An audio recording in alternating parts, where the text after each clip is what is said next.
கூலிங்கிற ஒரே ஒரு படம் லைட்டா மிஸ் ஆனதுக்கு ஒரு வருஷமா போட்டு கலாச்சிக்கிட்டு இருந்த அத்தனை தற்குறி மீம் கிரியேட்டர்ஸையும் லோக்கி அவரோட 2 மணி நேரம் பேங்கர் ஸ்கிரீன் பிரசன்ஸ்ல காலி பண்ணிட்டாரு. அதுவும் இன்டர்வல் சீன்ஸ் எல்லா ட்ரோல்ஸுக்குமான ஸ்டேட்மெண்ட்.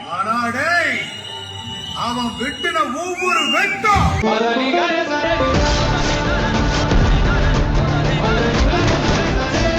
மோஸ்ட்லி எல்லா ஹிட் படங்களும் ஃபர்ஸ்ட் ஹாஃப் நல்லா எடுத்திருப்பாங்க, செகண்ட் ஹாஃப்ல கொஞ்சம் சொதப்பிருப்பாங்க. ஆனா டிசில இன்டர்வலுக்கு முன்னாடி ஒரு 15 நிமிஷத்துல படம் ஆரம்பிக்குது. அதுல இருந்து கிளைமேக்ஸ் வரைக்கும் ஃபுல்லா பீக் தான்.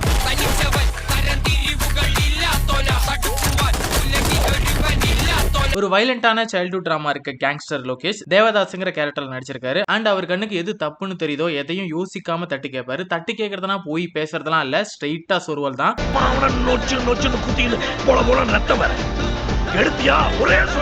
அண்ட் இந்த பக்கம் வேமிகா சந்திராங்கிற